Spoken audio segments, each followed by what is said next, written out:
cut up this one. What are we doing?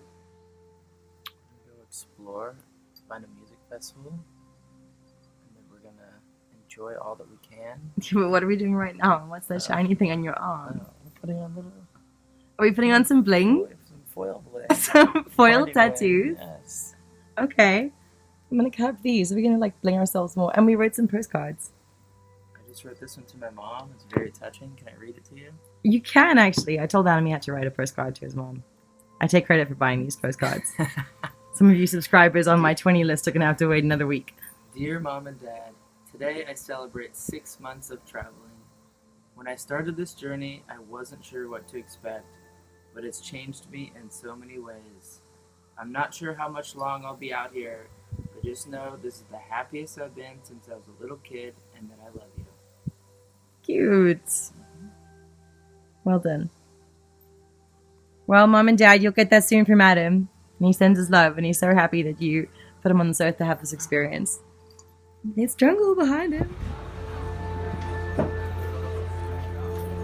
Hi, Louie. Hi, Chrissy. Hi guys! Welcome to Koh Phangan, motherfucker.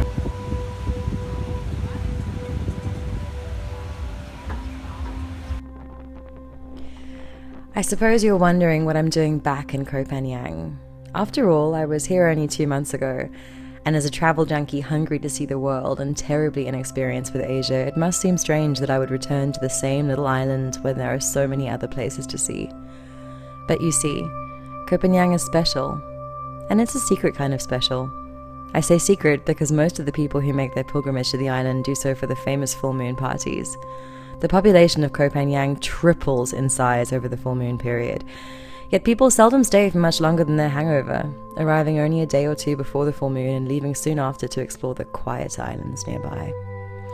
What people don't realize is just how much quiet you can find on an island that is most famous and most visited for only a few days of the month. An island that is known as a place where people come to party leaves the quiet spaces protected from the crowds. My last trip was 9 days, and this one is 4 weeks. The average traveler visits for 3 days, to dance all night under the full moon, to drink buckets and come home with neon paint splatters on their clothing. And because this tourism is centered around 3 days, it means that for the rest of the month the locals mostly have it to themselves. And when I say locals, I'm not talking about the people who were born there. I'm talking about the men and women from around the world who pass through the island for a few days or a few weeks and then decide to stay and make it their home. They do this because Koh Phangan is more than a moon party. It's 125 square kilometers of paradise. It's a world without fast food chains and shopping malls and movie houses. It's a world of coconut trees and jungle and beaches. Quiet spaces you can find yourself in, and friendly social spaces when you want to lose yourself to a beat. It's a world of hidden beaches that the average traveler never finds, and an island clock that runs only according to the sunset and sunrise. A world of friendly faces, some passing through to have as much fun as possible, and some of the faces of those possessing the knowledge to Koh Phangan's secrets, or at least the faces of those in search of them. There are yogis and divers and DJs and fruitarians, and there are all of the Thai locals who will talk deeper to you with their eyes than the tourists will with their words. So how could 9 days possibly be enough time? Am I greedy for wanting more than 8 sunsets? Maybe I am. Did I have enough time to explore the whole island? No, I did not. Not in 8 days, nor the 4 weeks that I returned for. But I did see and smell and experience enough to feel ready to share and talk about it now. So, I suppose I best start at the beginning. My first voyage, as I like to call it. A journey with the sole purpose of visiting an old friend, a girl called Cass. A girl who made me smile before I knew what her name was. A girl I met on a dance floor in Africa, who now lives on an island in Thailand. So I guess it's best to start there, with that first visit to that old friend.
coffee in the jungle.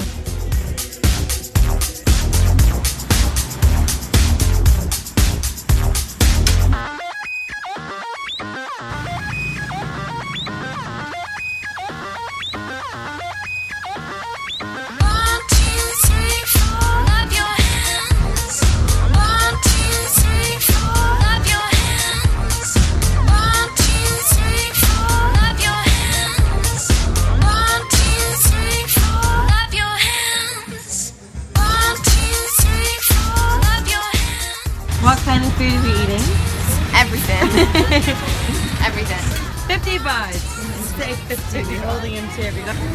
This is Holly in Koh Phangan telling you exactly how good or not good a butternut cocoa ball is. Yeah?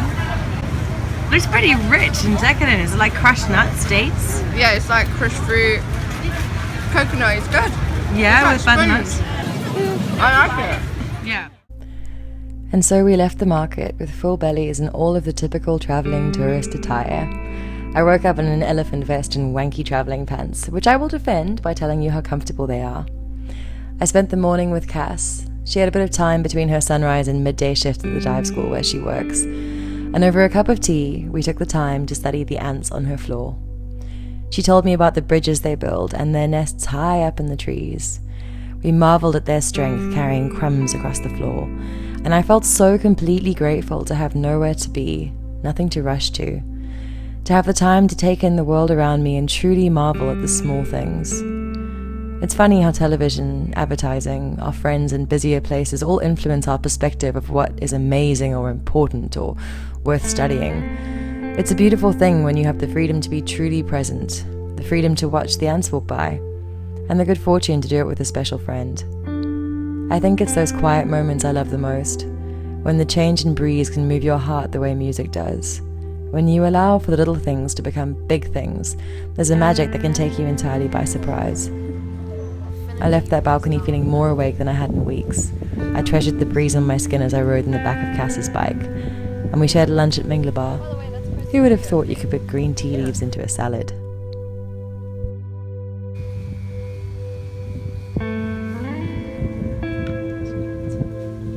Cheers, darling. Of course, lunch turned into drinks, gin and tonics to be specific. And gin and tonics turned into a sunset, and more friends who arrived at Hacienda. And before we knew it, we were grabbing dinner at a place which had a pool table, which led to, well... 3, 4, no, 5. 1 left. Technically, both of you girls should be naked now. There's 3 of you. There's 3 of you. Girls should be There's naked. 3 of you. 5 shots and both of you girls are not naked. Yeah, I'll play ball, but it's not fair. All you can do is just...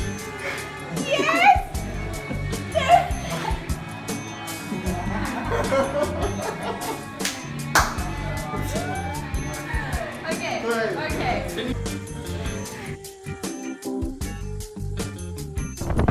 Surprisingly, that was an early night, and before I could check in with my head the next morning, I was in the back of Holly's bike to explore a beach that neither of us had been to before.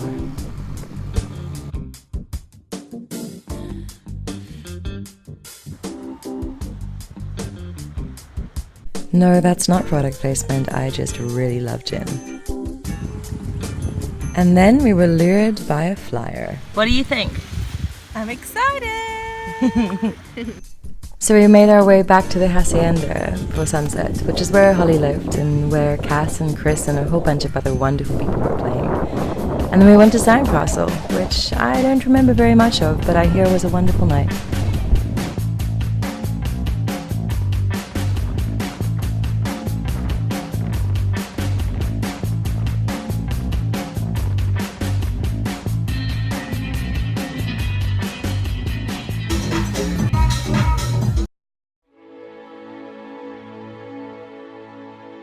So we woke up feeling very fragile, but we'd made plans the night before to go to the beach without him, and what better place to take your hangover than the beach, really?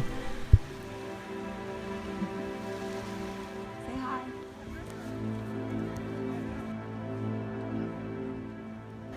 I'm on a beach and I'm about to go inside and talk to the chefs at this restaurant and get them to show me a little bit about Thai curry.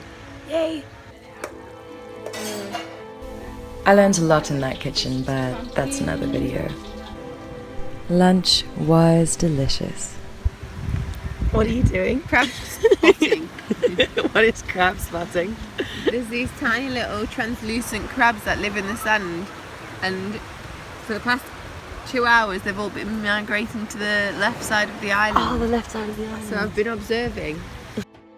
We made our own migration to the left side of the island and looked desperately for a path up to that secret wooden hut, but alas, there was none.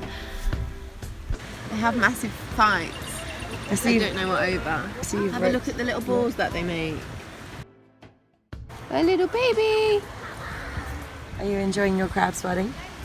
Yes, I am very much. We lay on that beach all day and watched the sun go down over the water. And then we had a whiskey and a glass of wine. And then Adam showed me one of Thailand's most loved and treasured food, the 7-Eleven toasty. This is the ham and cheese toasty, because it's cheesy and toasty. Oh, you got 2 of those. You like those? Well, these are very special. Yeah? Yes. But you can't go wrong with a toasty. You just put them and they squeeze them, heat them. Is it like a chocolate one, that brown one? I don't think so. You should talk to me about that. In my experience, this is completely different texture than the normal toasties. It's a little softer, a little creme brulee, actually. Creme brulee? I could eat these all day. Okay. And so after a somewhat underwhelming toasty education, I got an early night because the next day was Luke's birthday at Infinity Bar. Pretty much everyone from the hacienda pulled through. We all hung out, had a lot of giggles, watched the sunset, and eventually gate crashed Luke's house to go and wish him happy birthday with the world's smallest 7-Eleven birthday cake.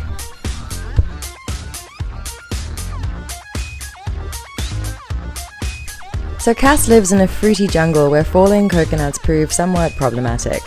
We woke up to the news that a monkey had been brought to release them from the trees. What's going on, chica? There's a monkey getting coconuts. What? Fresh coconuts.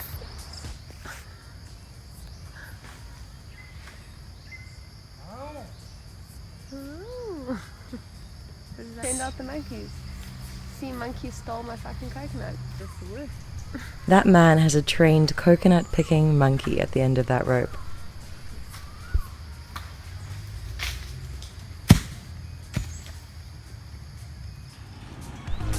And after monkey watching, I set out to send some postcards. I love sending postcards. I love getting postcards. Send more postcards. Everyone loves getting not bills in the post, and it doesn't happen very often.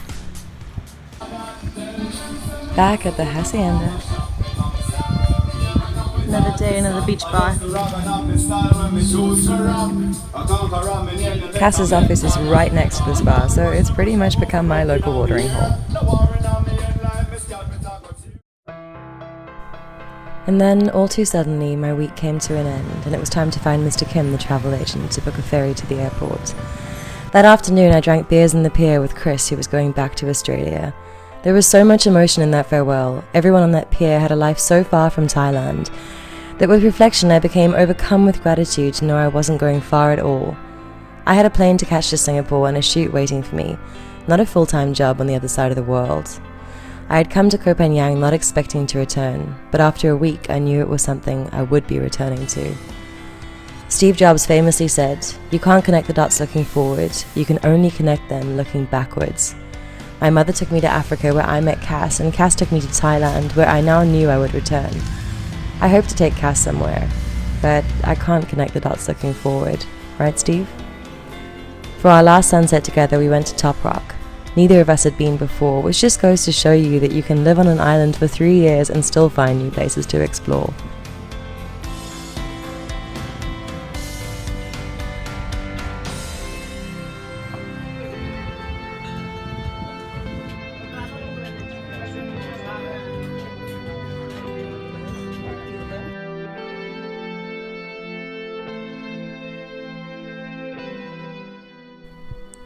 A wise man once told me that we are never leaving, we are simply arriving somewhere else. I promised to arrive in Thailand again soon, and I did.